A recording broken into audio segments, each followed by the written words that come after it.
YouTube has just given us the green signal for streaming this entire session. So with all this being spoken and all this being told, I welcome each and every one of you on this session now.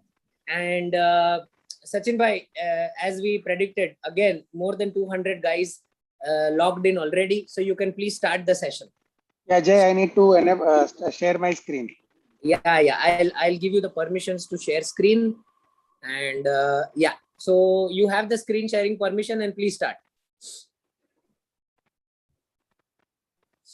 Okay, is the screen seen? Yeah, yes. The screen is visible. Okay, and are the slides moving? They are moving. Okay, hi. Good morning, everybody. Good morning, Rajesh sir. Good morning, Jay. Good morning, friends from Project Pelvis and Verdict Group. I thank Jay for giving this opportunity to talk on ovulation trigger on this auspicious Teachers' Day. This is something which has not been covered in a lot of seminars. That's why we thought that let's cover something which is so important, both in natural fertility, in IUI, as well as in IVF. These are the things that we plan to cover today, give a brief introduction, the physiology, types of triggers available, Hcg, agonist trigger, dual trigger, double trigger, comparison of the two, and a conclusion slides. What are the aims of triggering ovulation? We try to mimic the natural LH surge that happens during a normal cycle for the final oocyte maturation.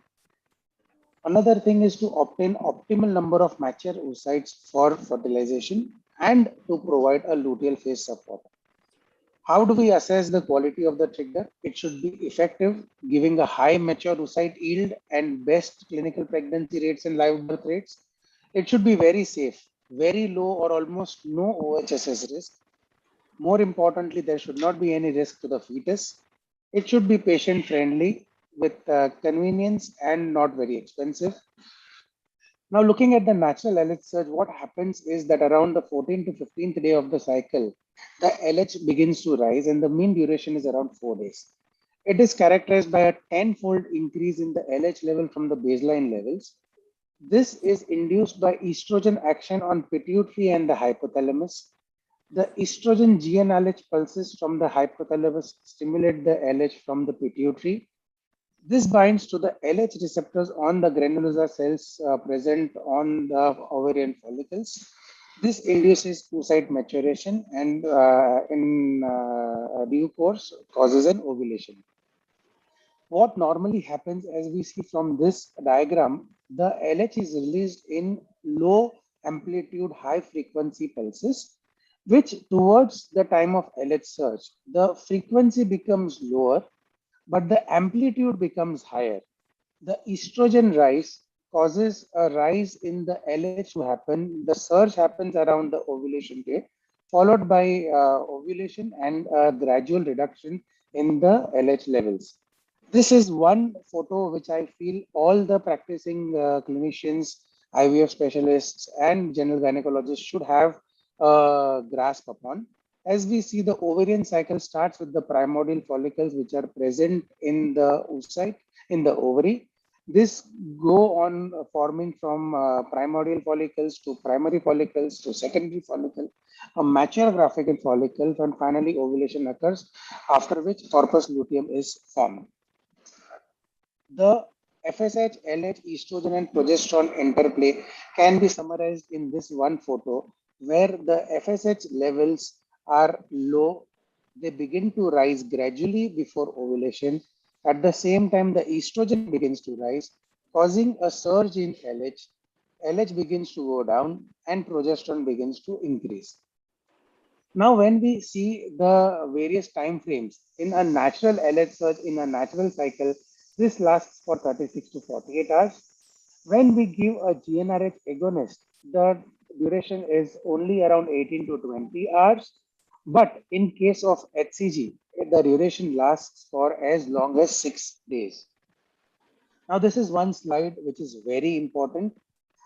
In the ovary, majority of the follicles are in the arrested in the form of an incompetent oocyte, which are in a prophase 1 arrest. Under the influence of FSH and LH, the incompetent oocyte begins to increase in size and forms a competent oocyte. LH surge occurs.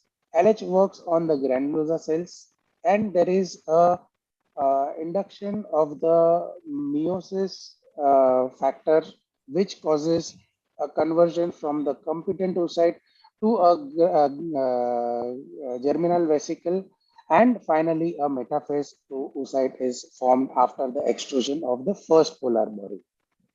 Once the fertilization occurs, the graphene follicle is metaphase 1 oocyte, which looks like this. After the first meiotic division is complete, it looks like a metaphase 2 oocyte with extruded polar body.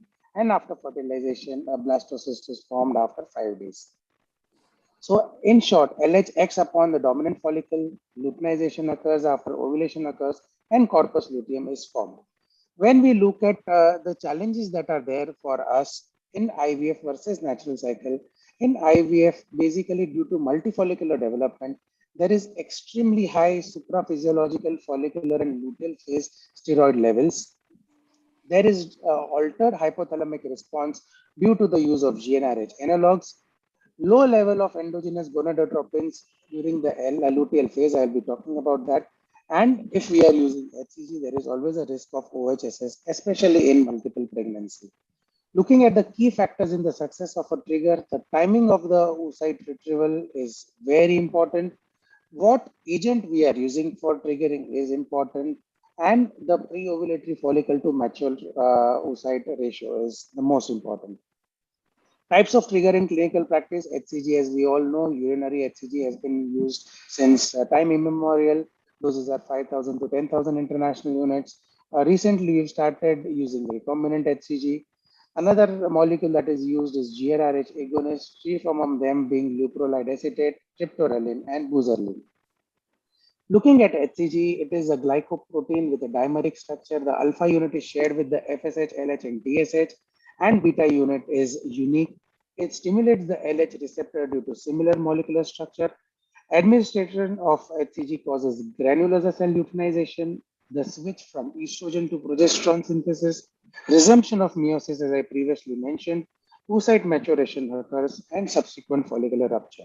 However, the major difference between LH and HCG is that the half-life of HCG is more than 24 hours, while the half-life of LH is only 60 minutes.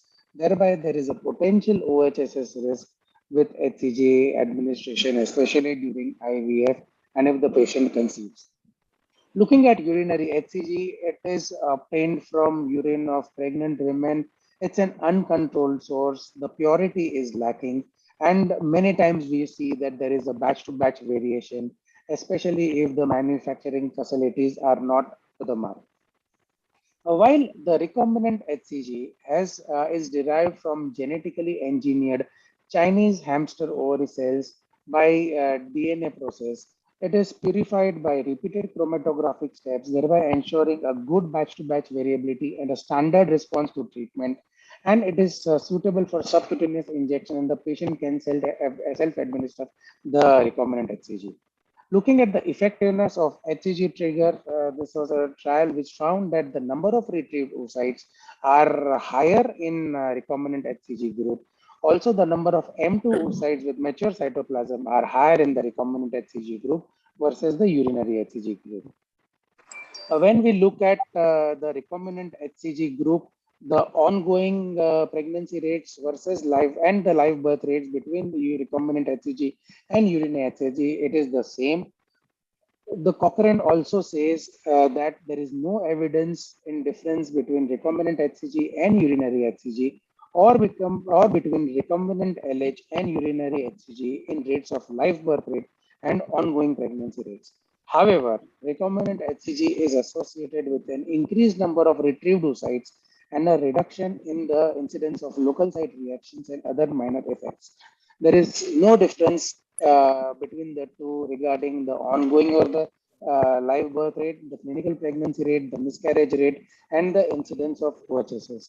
So how we can interpret from this is that in case we have a patient who is a poor responder, or the stimulation has not given the desired number of follicular growth or the estrogen levels, it might be prudent to give a recombinant HCG, thereby hoping to have a higher number of retrieved oocytes in comparison with the HCG, urinary HCG trigger.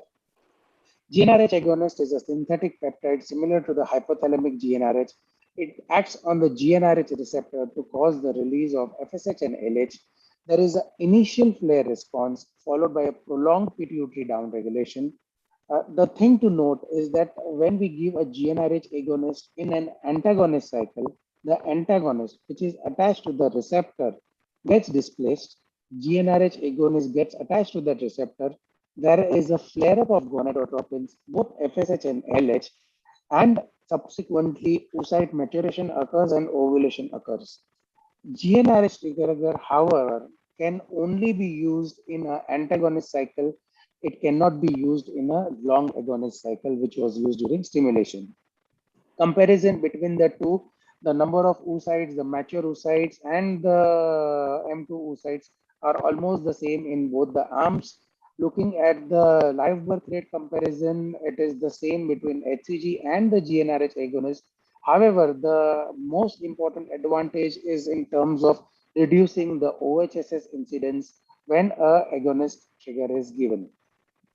But the problem that happens with a GnRH agonist trigger is that what happens is, as we mentioned, that in the IVF cycle, a lot of follicles are growing. There are physiological steroid levels, and multiple corpora lutea are present in the ovary. This gives a negative feedback to the endogenous LH production, and there is an early corpus luteal demise, which is also affected by a GnRH agonist, which has a direct apoptic effect on granulosa cells. So what happens, as you see from this diagram, in a normal cycle where the luteal phase is of 14 days in a woman with 28 to 30 day cycles after the ovulation, in a hyperstimulated cycle, irrespective of the trigger given, the luteal phase is always going to be shortened because of the negative feedback on the endogenous LS production and the early corpus luteal demise. Looking at this diagram, the HCG action, as I previously mentioned, lasts for 6 days. The GnRH agonist activity lasts for 28 to 32 hours. But this is the time when there is a deficient period in the luteal phase. In HCG, it is around 8 days. In agonist, it is almost 11 to 12 days. So they came up with a idea. What happens is if you are giving only an agonist trigger, there is a massive reduction of the steroids, estrogen, and progesterone in the luteal phase. Thereby, Peter Rumiden et al. They came with an idea about combining the GnRH agonist with a low dose FCG. Now, there are multiple ways of administration, which is ranging from 1500 international units to 6500 international units. The original paper, however, says that in patients with normal responders or hyper responders, where they did not want to do a where they did not want to do a frozen embryo transfer, where they wanted a low risk of OHSS, they first gave a GnRH agonist trigger 36 hours before the scheduled oocyte retrieval. On the day of oocyte retrieval, a bolus dose of 1500 international units of urinary HCG was given, and this was repeated on 5th day. After this, there have been multiple papers where people have modified the dose ranging from 1500 to 2500 to 5000 to 6500. That is the recombinant HCG. 250 corresponds to 6500 international units of HCG. The advantage is it reduces the risk of OHSS by decreasing the dose of HCG. It is more physiological since there is a FSH peak in addition to the HCG. Sorry, I'll just rephrase it. What happens is when we're giving a GnRH agonist, there is a FSH and LH peak in comparison to the HCG trigger, where only the LH increases. Therefore, it is more physiological. The oocyte maturity is much higher, and since the HCG dosage is reduced, the chances of OHSS is reduced. Also, since we are giving HCG, the endometrial receptivity is better. and the endometrial GnRH receptors are more receptive. It extends the ovulation time after use of induction caused by Hcg, also improving the maturation rates and better luteal phase recruitment when there is proven combination use of Hcg with GnRH agonist. Looking at this paper, as they mentioned that the dual trigger compared with GnRH agonist alone gives a better implantation rate and a better live birth rate. Similarly, the thing was in the comparison of dual trigger with Hcg alone, the implantation rates and live birth rates were better with a dual trigger compared with the Hcg trigger. So another paper which showed that the dual trigger is giving a better pregnancy rates and live birth rates compared with the HCG alone or with the agonist alone, as we can see from this forest plot chart. Now there was another idea of giving a double trigger. Dual trigger was when we give a agonist trigger and combined Hcg trigger or Hcg given after the oocyte retrieval. Double trigger consists of co-administration of GnRH agonist at 40 hours and Hcg at 34 hours prior to oocyte retrieval. This has been suggested to improve the IVF outcome in patients with a low proportion of mature oocytes retrieved in a previous cycle or in patients with a poor responder profile. The advantages are that there is a prolongation of interval between the triggering and the oocyte retrieval, which has been described as a strategy to increase the M2 oocyte yield. And the FSH surge with agonist may overcome the impairment of the COC function, oocyte meiotic maturation, and the cumulus expansion. When we give a trigger, there can be a wide spectrum of response from a low retrieval rate or sometimes an empty follicle syndrome to an optimal oocyte retrieval to ovarian hyperstimulation syndrome on the extreme side.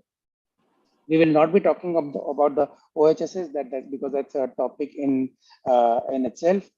Why the failure to trigger occurs? It occurs in 0.1 to 2% in HCG cycles, in 0.6 to 3.5%. The causes are human error. The injection might not be given properly, that might not be stored properly. Patient with a high BMI given a suboptimal dose might land up with a empty follicle system. A patient of hypogonadotropic hypogonadism having a low baseline LH levels or LH polymorphism gene defect having a less bioactive LH levels when given GnRH agonist trigger alone can be a chief reason for an empty follicle syndrome. So in such cases, it is a better idea to give a dual trigger than to give only an agonist trigger. Genuine EFS happens in 33% of the patients, while false EFS occurs in 67% of the patients. The false EFS is basically related to HCG related false. This happens because of timing of the injection, failure of HCG injection. Patients might not take the injection properly, rapid metabolic clearance, a manufacturing defect, cold storage problem, low bioavailability of HCG, not a proper batch of HCG, and individual variation in threshold for follicular response to HCG. While genuine empty follicle syndrome can happen in patients with early oocyte atresia, absence of oocytes due to increased apoptotic gene expression, ovarian aging, and in patients with a low ovarian reserve, and in query inherited mutation in the LH-HCG receptor, which might be of a familial cause. In case you've given the trigger, you've done an aspiration, until the time your embryologist does not say one, we are always on a guess whether this patient might be having an empty follicle syndrome. If you do have an empty follicle syndrome, the prudent thing would be to stop the oocyte retrieval procedure then, give a higher dose of HCG. Papers have said from 10,000 to 20,000 international units. Another idea would be to give a dual trigger, to give a GnRH agonist trigger after a HCG trigger, assess the serum LH and the progesterone levels the day after trigger, and schedule a repeat oocyte pickup 24 to 36 hours after the second dosage, And there have been papers, and a lot of our colleagues have also had a better response from the contra ovary, which has not been aspirated after a second trigger dose. Now the final slide, how long to wait after the trigger? If we see if the trigger is given and the pickup is done less than 34 hours, the chances of the oocyte maturation is only 63%. As the hours increase, the oocyte maturation increases. But after 36 to 38 hours of the trigger, the chances of spontaneous rupture of the follicles is very high.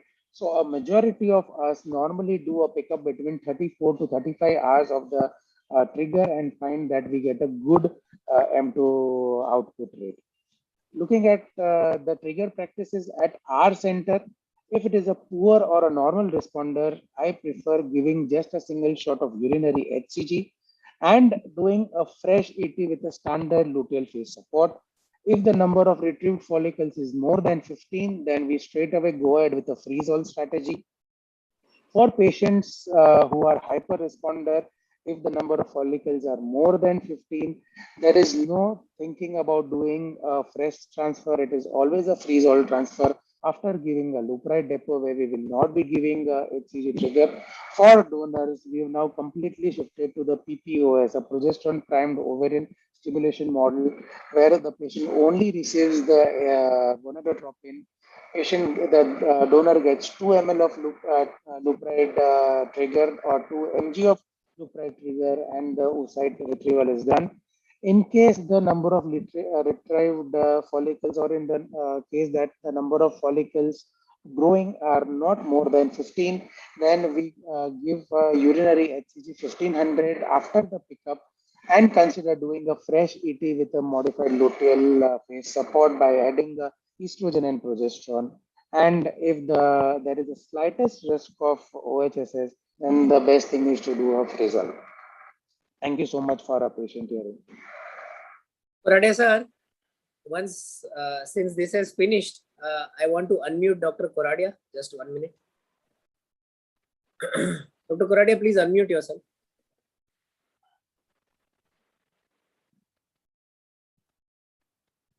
Okay. Dr. Koradiya, can you unmute yourself? I have asked Rajesh sir, I think Rajesh sir's connection has got frozen. Yeah, it looks like it. Okay, Sachin bhai, excellent. I mean, it's a brilliant thing. I think I can see Koradiya sir again. Yeah, he's there. Sir, please continue for the next 5 to 7 minutes with any additional points or your inputs on this thing. And simultaneously, I will request members who have questions to start posting questions in the chat box. I will be starting the rapid fire very soon. So Koradiya sir, till that time, can you add anything? I have a question to you, Koradiya sir. This one point which is very important, which people must understand. I've seen this very commonly, especially in people who don't have a very good technique of preservation of molecules, especially who don't have a good cold chain. For people who are using their routine fridge in order to store the urinary HCGs or any other gonadotropins. One thing which people must realize is that as far as HCG is stored, or as far as any Gnrh agonist needs to be stored by someone, that temperature, normally the specified temperature is anywhere between 2 and 12 degrees. Okay, 2 to 8 degrees is their standard in the cold chain. Otherwise, it is till 12 degrees, it is okay. And sometimes you will also read something stating that it will be stable till 25 degrees. Understood?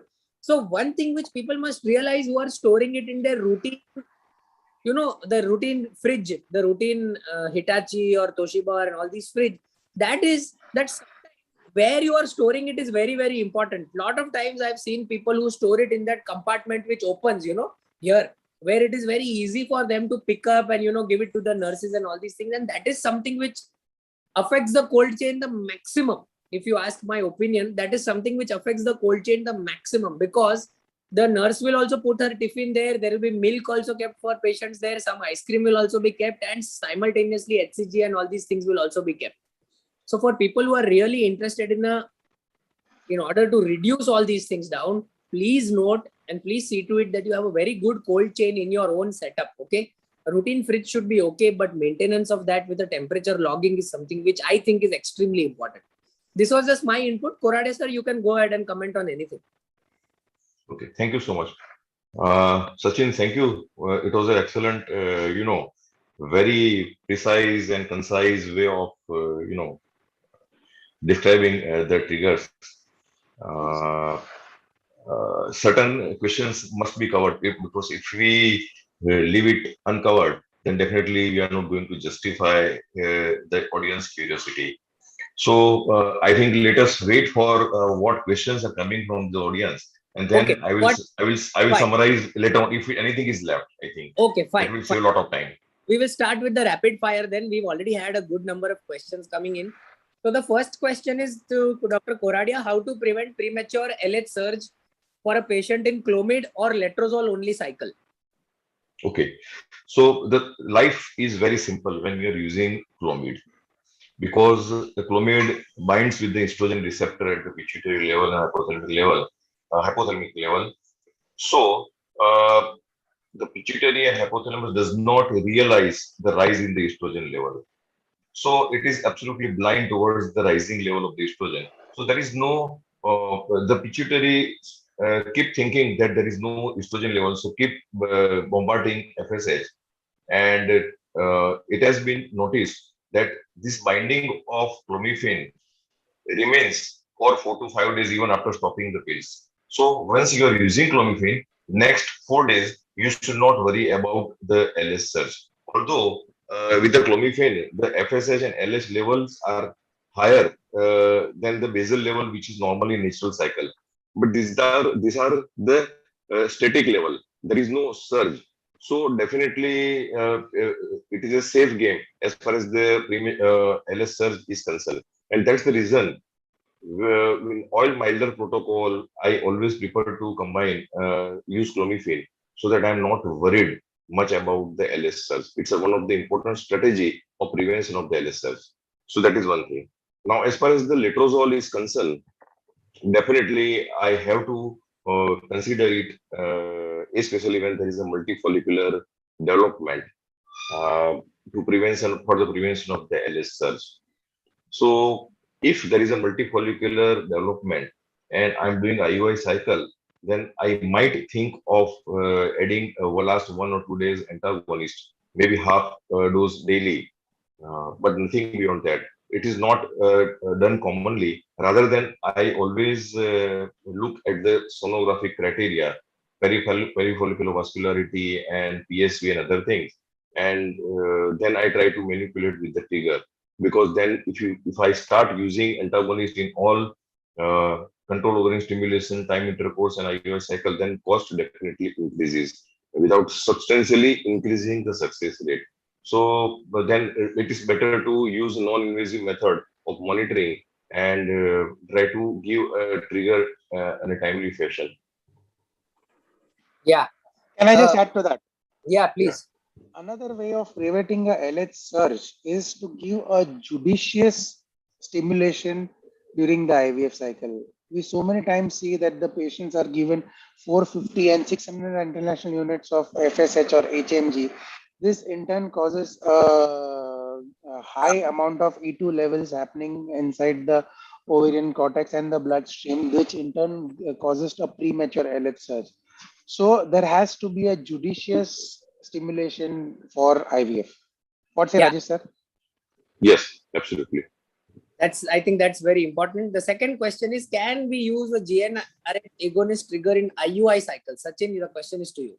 Yeah, see, just giving a GnRH agonist trigger, what happens, as we mentioned in the slides, is that there is a corpus luteum apoptosis that occurs and there is a deficiency of the luteal phase. So instead of giving just a agonist trigger, it would be prudent. What we normally do is to give a combination of agonist with a HCG 5000, and now we've just almost completely given up HCG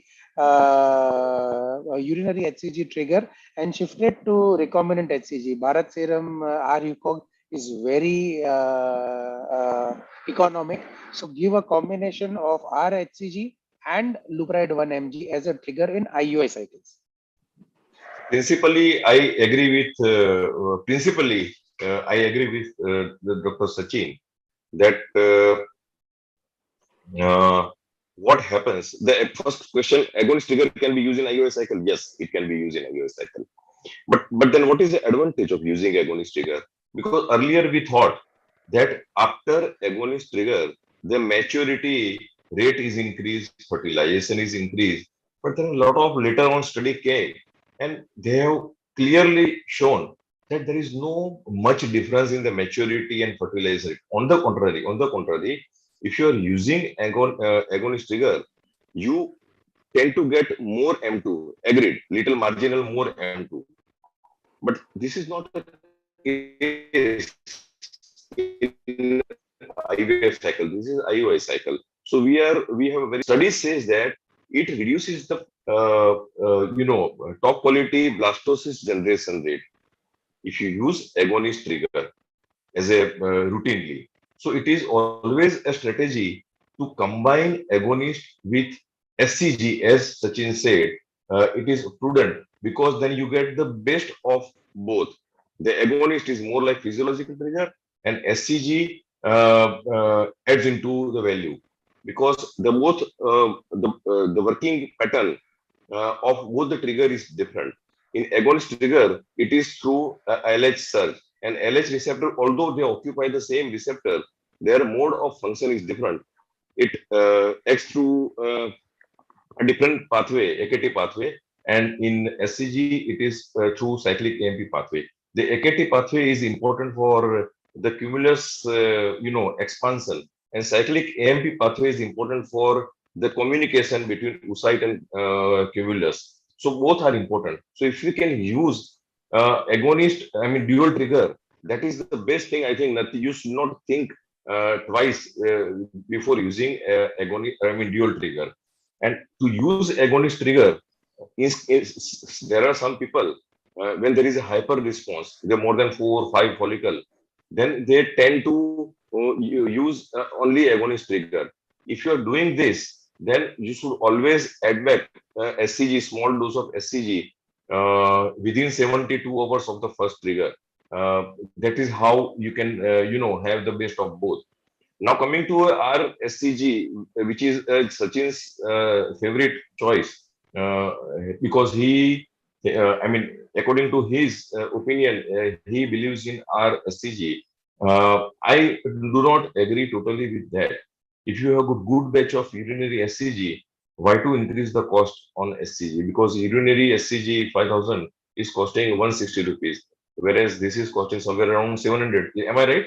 700 rupees something. No, sir. The reason why I've shifted is what has happened in the past 6 months. Not only with me, but a lot of other colleagues that we've talked on the many groups, is that just giving the HCG 5000 or a 10,000 trigger, a lot of times the follicular rupture is not occurring. I don't know. This is what has been brought to our notice by a lot of people. So that is the primary reason. Before 2021, I never used a RUCOG trigger. Here you have a patient where you're given a stimulation for IUI, you give a HCG 10,000, and imagine not a single follicle ruptures. So to counter that, I thought that, the cost is probably 500 rupees. If you look at HCG 10,000 trigger, that cost is around 350, 400 rupees, that is 700 rupees. So 300 rupees does not really make a huge difference if you are looking to an entire cycle. So rather have a possibility that there might be a follicular rupture, which might not happen with a urinary HCG. A recombinant HCG ensures, because the recombinant HCG, as we mentioned, is having a good batch-to-batch consistency, you are ensuring that the right amount of HCG is going and causing the LH surge. Only that. And if it's a single follicle, it is always a urinary HCG. But if you have multiple follicles, especially in IUI, I prefer to use a recombinant HCG. Yeah. Okay. So the next question is, this is a question which is, I think, is a very interesting question. Please explain the Doppler criteria for giving trigger. Rajesh, sir.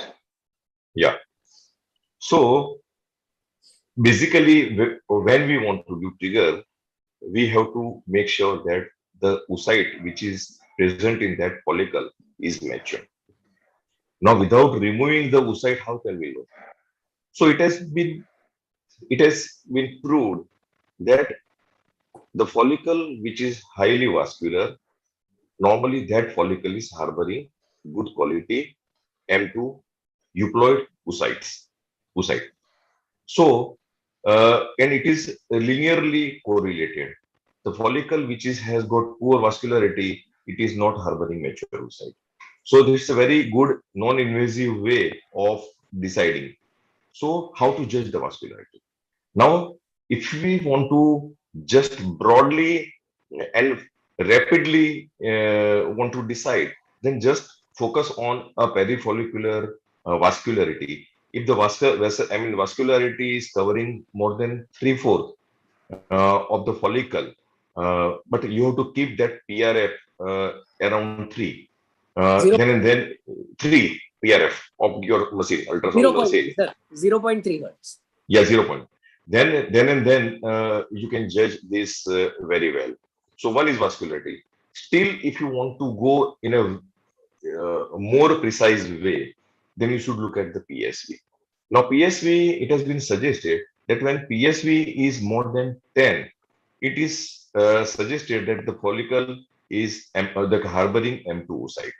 Now, again, if you want to be still more precise, and if you want to really time the ovulation, then you have to serially measure the PSV. If the PSV crosses 25, then the follicle rupture is very, very imminent. So it is a good idea to give trigger once the PSV is more than 10, the follicle is more than 17, 18 millimeter, and the perifollicular vascularity is covering more than 3/4.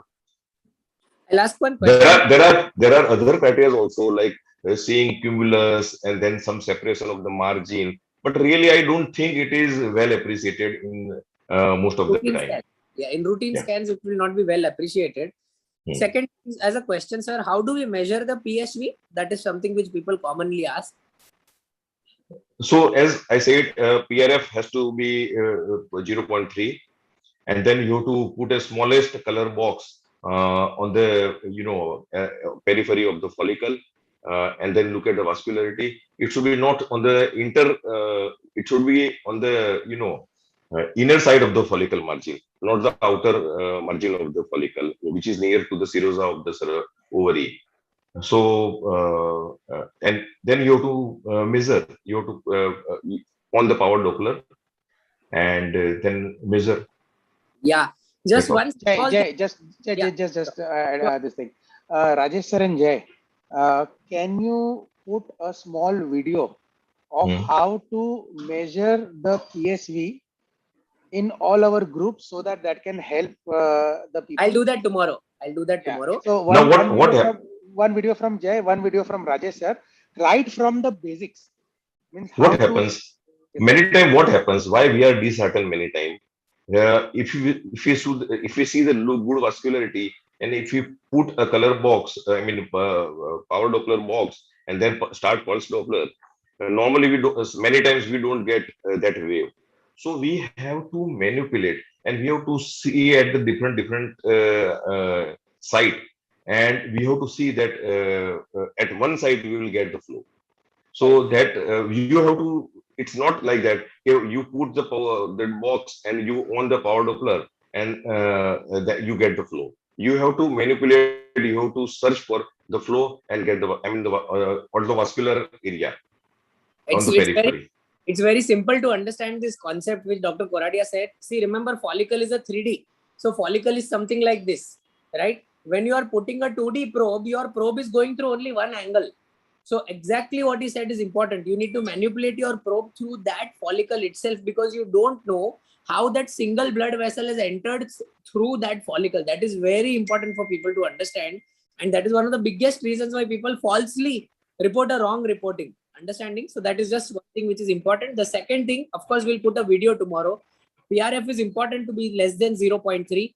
And third thing which is important is have a good zoom. You cannot do it in a, you cannot have an unzoomed image and expect a good view out of the same thing. You cannot expect that to happen. Okay. So these are three things which are important. And box should be smallest possible. Yeah, box should be smallest possible. Okay. So one more question to Dr. Sachin.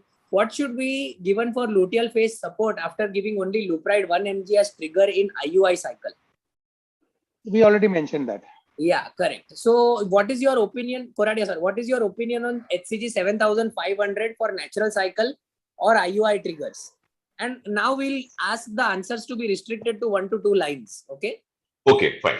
So the dose of SCG is standard dose is 5,000. Yeah. 10,000 dose we normally give in poor responder and elderly patient, considering the aging ovary, aging pituitary, HPO axis.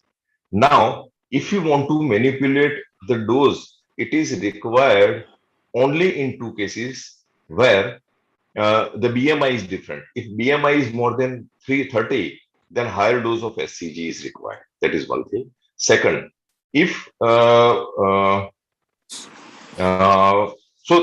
basically, and there is if there is a poor response or failure of the trigger, then we might use higher dose. Otherwise, one should not be too insecure about the doses of the SCG. If it is a normal BMI, you can definitely use 5,000 without any worry. Right. Sachin, your answer on one line in this. What is your experience about routine use of urinary LH kit prior to trigger in IUI or natural cycle? I think it is no. I don't use. Koradiya sir, your opinion? Now I have started using Inito. There is a strip called Inito. Yeah. So it measures, it takes into consideration estradiol, progesterone, and LH. And my initial experience of couple of cases, it's good. Okay, fine. One more question with a single line answer. I think this has already been answered.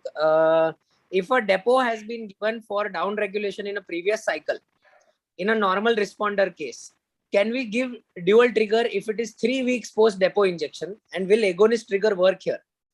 One line answers, Sachin bhai and Koradiya. No, agonist trigger will not work. Agonist trigger will not work. Okay? But what we would give is a higher dose of HCG, HCG 10,000 or a recombinant HCG that will help triggering.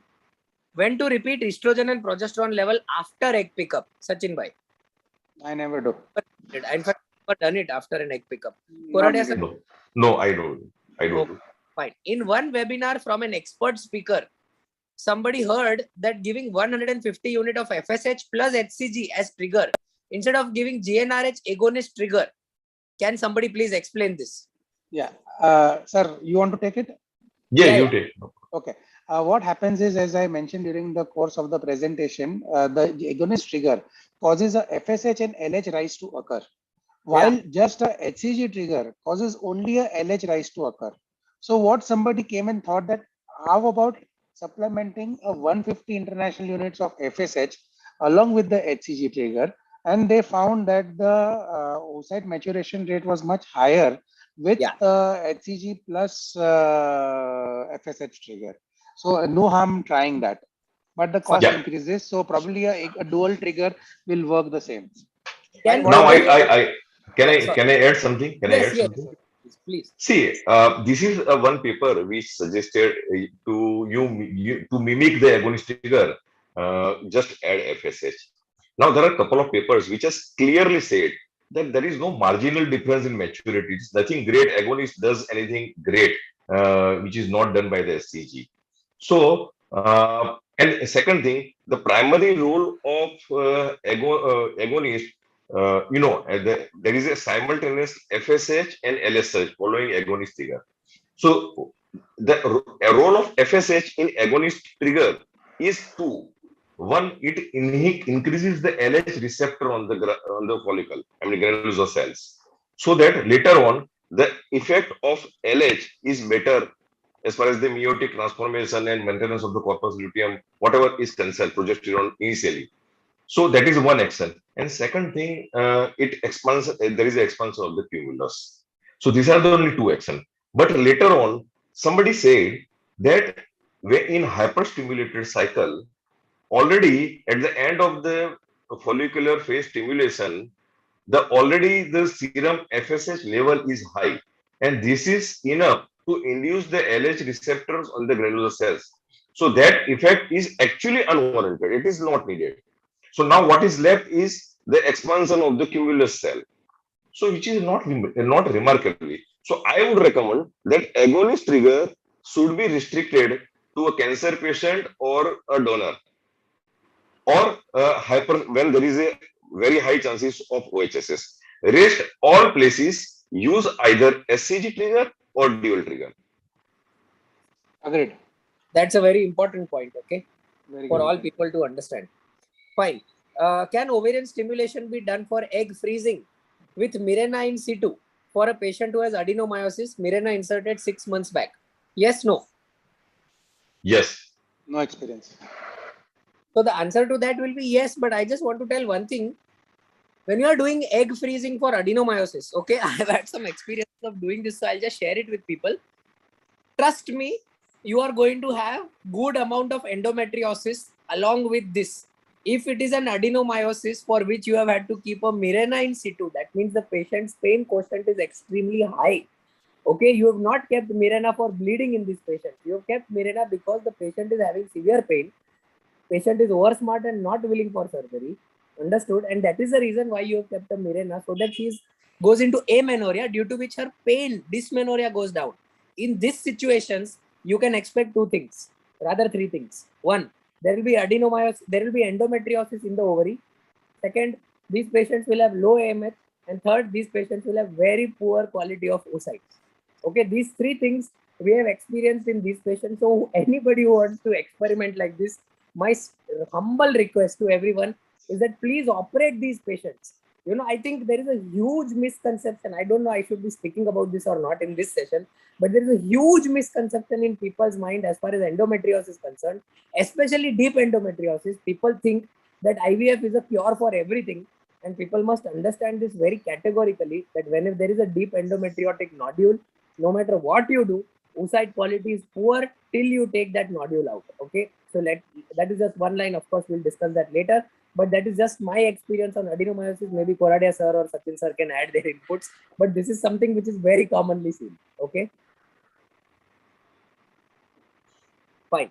So the last question which we have in the chat box: after triggering follicles, they are becoming cysts, and after menses, they are disappearing.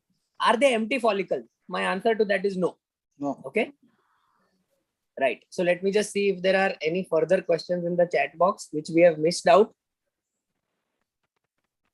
No, I think we have answered each and every question which is there. So with this, I think we will be able to finish this entire session. As expected and predicted, it has been 1 hour of this session. Koradiya sir, thank you so much. I know that Sundays you are now not wanting to do seminars and webinars, and thank you so much. I forced you to participate, and itna to mera hak banta hai. So thank you so much for joining us. Thank you so much, Sachin bhai. I can. Do you have time? Some time? Yes. Please. For you, we have time. Ajay, there is a question to Korodiya sir about Inito kit. Yeah. Okay. Let me see. I did not see that question. 1 minute. Okay. How do you use Inito kit? Somebody has recently purchased it. So how do you use it? Okay. So this Inito kit, that it has got one small equipment which is to be attached to your mobile phone, your mobile. You have to mention the model of your mobile phone. So accordingly, they send the kit which can be fitted to your model of the model of the mobile which you are using. First thing, this first time cost is approximately 7,000-8,000 rupees. They give a 10 kit along with that. Later on, you can order the kit, and that kit is costing, I think, less than 150 rupees or something, less than 200 rupees per kit.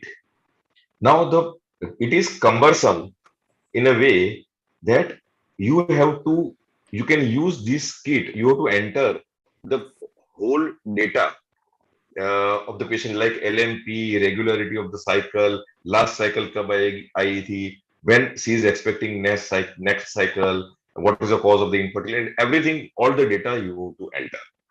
And once you enter that data, and then you have to taste the urine, and you have to insert that strip in that equipment, and then that equipment has to be attached to your mobile camera. Then it will take a couple of more minutes, and then it will give that, okay, low fertility or peak fertility and something like that. So when the LS surge has started, it will give the peak fertility. And if it is a low fertility, it will keep reminding you to repeat after we say daily or maybe after 2 days, depending on the result. So till that data is not, new patient's data is not entered, it will keep reminding you and harassing you on your mobile phone. So I have always kept my assistant's mobile, and then I have taught her, okay, you have to enter this data, and I am interested on seeing result only. So by the she does everything outside, and then I I see. Otherwise, it becomes not. It is not easy to use. I tell you, it's not easy to use. Oh It's God. like that. Yeah. So, no, Koradiya sir, is there any other input which you wanted to add to the Yeah, session? yeah. So in my lecture of LH, I have already said that there is a newer concept of the LH surge. It is not only a estrogen; it is a progesterone rise also. Simple estrogen rise is not cannot cause LH surge. There has to be progesterone, and this progesterone comes from the follicle which is ready to ovulate because of the certain mechanism. Now we will not go into the detail. So unless there is a rise of progesterone, 50% rise from the basal level of progesterone, there will not be LH surge. So progesterone rise is very, very important. Second thing, uh, the Indian study comparing R-UPOC versus urinary SCG, as Sachin said, there is no any difference. On the contrary, the OHS's chances are marginally higher with the RSCG as compared to the urinary SCG. Normally, we think that RSCG has shorter half-life, and urinary SCG has got longer half-life. So OHS chances will be more with the urinary SCG, but it is not true. Then receptor level, what is the difference between SCG, LH, and dual trigger? So normally the USP of the SCG trigger is uh, one, increasing the cycling, it acts as on the cyclic AMP pathway. That is one thing, and at receptor level, it increases the VEGF expression tremendously. That Yeah. is, and with the agonist, it is a pigment derived factor which is anti-angiogenic. So VEGF is downregulated, and pigment derived factor is expressed more, and that's the reason the chances of OHSs are less with the agonist trigger because of this. But when you give a dual trigger, the dual trigger takes the best of both, because to a certain extent, for better presentation, better differentiation, the VEGF is also needed. So certain level is absolutely needed. So that's the reason why dual trigger works best in most of the condition when you are not afraid of OHSS. Sir, is that the reason Now, why we also give cabergoline, right? Because cabergoline is a VEGF antagonist. I mean, yeah, it activates VEGF, and that is why we may use cabergoline in prevention of OHSS in yeah, such situations. Yeah. yeah. Now then, coming to a empty follicle syndrome, I think we are not gone into detail. It is good. Nobody has asked in detail about the empty follicle syndrome, because that's entirely a different subject and different lecture. Empty follicle syndrome. It is very complicated, and really we do not know what are the different reasons of true empty follicle syndrome. Sometimes, if I have to say broadly, then there are some follicle which require a higher dose of trigger. There are follicle which requires a more exposure of trigger, not a short exposure, prolonged exposure of the trigger. And there are follicle where the receptors are less and they are not actually responding to the trigger. So these are the three basic cause of trigger failure, and really we do not know. So rather than going into the depth of why trigger failed, what can be done is more important, and I think we can keep a separate lecture Yeah. on trigger failure. That is Yeah. fine. Then Sachin said one thing, that he always he doesn't. One slide he has shown that if you do a pickup after 34 hours after the trigger, the M2 rates are less. Am I right? You have seen, yeah. So this is true for normal responder. It is not true for the poor responder. In poor responder, especially when aged patient, poor responder, where higher gonadotropin consumption is there, you should always try to give trigger little earlier. Your trigger criteria should be little earlier, and your trigger to pick up should not be more than 34 hours because it has got very high chances of premature ovulation and premature LSS. Yeah. So this was a couple of things which I wanted to add. No, that is important. And another thing which I just also wanted to tell a lot of people, see, when you are going inside your IVF laboratory, even in normal responders or in poor responders, for people in whom you have given a double trigger, you might have metaphase 1 oocytes also, along with metaphase 2 oocytes, you might have metaphase 1 oocytes also. The reason why you will have these metaphase 1 oocytes is because you are aspirating follicles also along with this. Okay, you might get GVs, metaphase 1, whatever. You can culture these oocytes in your standard culture conditions, okay, and you can do ICSI 7 to 8 hours later, okay, instead of doing the ICSI routinely like 2.5, 3 hours. For metaphase 1 oocytes, if you do a culture, proper culture, and do ICSI, especially for metaphase 1 oocytes, you will have excellent results, excellent outcomes with euploid embryos in them also. They will follow all systems of time lapse. They will give you excellent blastocyst embryos. Don't throw away these oocytes, especially in good responders and all these things. You might get 1 or 2 extra blastocyst embryos. That is just my clinical lab input. Maybe Koradiya sir can add. I want to ask two questions to both of you. One, what is exactly a trigger criteria in your center? The Size Trigger and- criteria. Yeah. Size and number of the follicles. Sachin My, bhai, go. my criteria is at least 3 follicles, 3 leading follicles, more than 17 to 18 millimeters, and minimum 8 days of stimulation both. Okay. I'm okay with even 7 days of stimulation, to be honest, sir.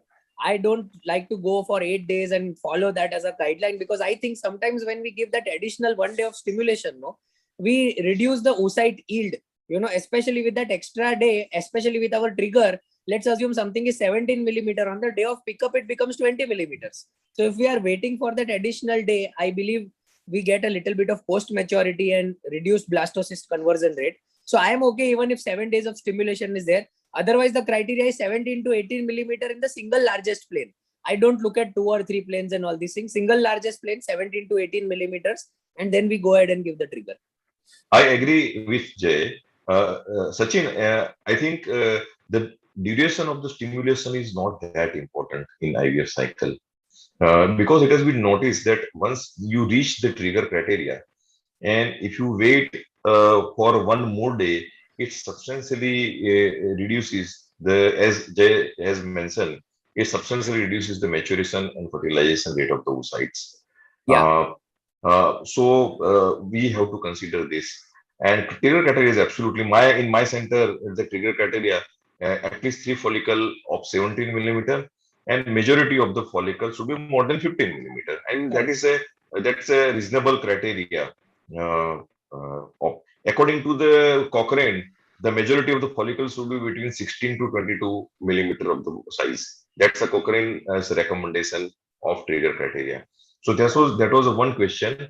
And second question, suppose there is a asymmetrical follicular cohort and 1 or 2 follicle has reached 18 millimeter and the rest of the follicle are 14 millimeter. Now, how will you proceed? What day of stimulation is this, sir? What day of stimulation is this? Maybe stimulation day 8. On stimulation day 8. 8, the one follicle has reached 18 millimeter and other follicles are 14 millimeter. Okay, so I'll just add one thing before Sachin bhai answers. Sir, after your session on pre-treatment antagonist, okay, I had called you up to tell this to you, if you remember this, okay? Yes. And let me tell everyone who is listening, in order to prevent this, first, if you want to prevent such a scenario from happening in your life, then the first thing which you should do is you should give pre-treatment antagonist. Okay, this pre-treatment antagonist can probably be given for 2 days, can be given for 3 days. I have personally given sometimes for 4 days also, especially for patients who are coming from outside India. And then there is a random start protocol which is applied to these patients. Okay. I have given for 4 days also. Simplest 1 to 2 days should be enough. Even 1 day is enough. If you are starting on a standard thing, I believe 0.5, 1 day is also enough to give to these patients. Okay. That will prevent all these problems which Koradiya sir has just asked. Now, second, if at all something like this happens in the situation where, you have mentioned about 2 follicles being 18 millimeters and rest 5 follicles being 13, 14 millimeters. What I normally do is that in such situations, I look at serum estradiol levels in my hospital because I have a facility to do it on the spot. So I get the report within 1 hour. Normally per follicle, which is supposed to give us a good oocyte or supposed to give us a mature oocyte, the average estradiol level which we are expecting is going to be around 300, 350. Okay. If at all the values are less than 1000 in a situation like this, okay, I will give 1 more day of stimulation and then give dual trigger. And you will see that what I mentioned, that you will get some M2 oocytes and some M1 oocytes in such situation. And those M1 oocytes can be cultured and you can do ICSI in that. All right. That is the protocol which I normally follow. If the estradiol value is good, that means if the estradiol value is 1700, 1800, 1900, whatever, then we can in such situation give a double trigger and do the same thing because the outcome is going to be the same in all these patients, especially as far as your laboratory is concerned. Sachin, same, nothing need to add. So I would like to, stress upon the fact that suppose now in this scenario, if we stick to the criteria of reaching 3 follicles 17 millimeter and then give trigger is the wrong thing. So one follicle has reached 18 millimeter, when the moment the majority of the cohort crosses 15 millimeter, I think you should give trigger. You should not wait for 2 days, 3 days, so that those follicle reaches 17 millimeter and then you give trigger, because it is going to hamper the cycle outcome. Yeah, it will hamper the cycle outcome, and this is common in this, sir. You will have equal number of M2 and M1 oocytes. You will have equal number of M2, M1 and GVs in such situations, especially when there is an asymmetric cohort which is getting stimulated. So for that asymmetric cohort, sorry, just to add. For asymmetric cohort, what I normally prefer do is to give estrogen 2 milligram BD from day 21 of the previous cycle, and that really helps in synchronizing the cohort. But that will only be for poor responders, no, sir? I don't think that. No, even for normal responders. I have not given. Okay, fine. Yeah, even for normal responders. There suppose couple of questions are there, or somebody have a commented or some given input. Can you read, Jay? Yeah, I will actually go where the input was given. Doctor. So Sachin, why somebody has asked you about an extended letrozole protocol? I would request that to be answered on the WhatsApp, because I have posted their entire protocol in the chat box. Fine. Okay. Will you do Doppler study with the size? I think that has already been answered. Pre-treatment with antagonist is day 2, 3, 4 of stimulation cycle. Dr. Sachin, the question is to you. Yeah, I mean, we just mentioned, right? Yeah. Fine. Okay. Koradiya sir, we are going to have a session with you on empty follicle syndrome. Okay. Yeah. Simultaneously, everybody has to give me permission. So I'm just stopping the YouTube live now. Just give me 1